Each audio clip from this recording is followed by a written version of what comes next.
Phone మోగుతుంటే వినిపించదారా? ఎవరో fans లేరా? అబ్బా నీకు కూడా ఫ్యాన్స్ ఉంటారా కరిగా? పేపర్లో వచ్చేటోళ్ళకే కాదు భయ్, పేపర్ వేసేటోళ్ళకి కూడా ఫ్యాన్స్ ఉంటారు. రే ఫ్యాన్ కాదు, ఏసీ కాదు, ఎవడో అప్పు అంట ఓ మొత్తుకుంటున్నాడు. ఎత్తమంటావా? వద్దురా స్వామి, అప్పు అంటే ఎవడో కాదు, అప్పులోడు. నువ్వు ఎత్తుతే నేనైపోతా. ఏందిరా అట్లున్నావు? ఏం లేదురా. లేదురా, ఏదో ఉంది. 4 రోజుల నుంచి ఒకరికి వెళ్ళిన పేపర్ ఇంకొకరికి ఎత్తనంట.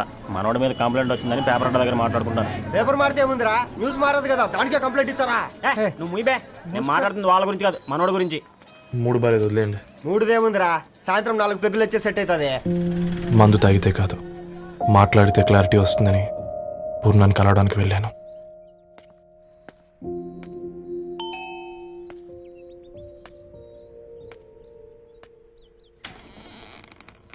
ఏంటి బిల్ కోసం వచ్చావా? తెస్తానుండు. పూర్ణ గారు,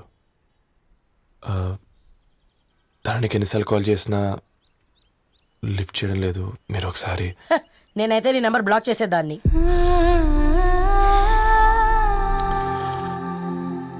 తప్పు చేశానండి. ఆ విషయం దాన్ని ఏడిపిస్తే గానీ నీకు అర్థం కాలేదా? నీతో ఒక్కరోజు ప్రయాణంలోనే నువ్వేంటో తెలుసుకుంది, కానీ ఇన్ని రోజుల ప్రయాణంలో తనేంటో తెలుసుకోలేకపోయావు. సారీ అండి, వెరీ సారీ. జరిగింది ఇన్సల్ట్గా ఫీల్ అయ్యాను తప్ప తన ఇంటెన్షన్ ఏంటో అర్థం చేసుకోలేకపోయాను.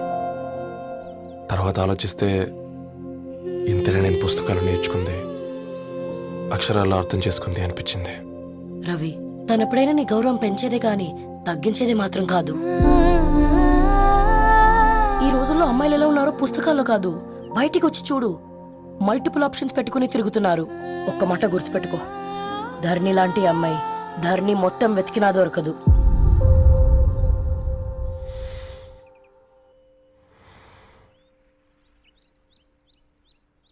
నేను తనని అర్జెంటుగా కలవాలండి. తన ఇంట్లో లేదు, ఫ్రెండ్ పెళ్లికి ఆలిపి వెళ్ళింది.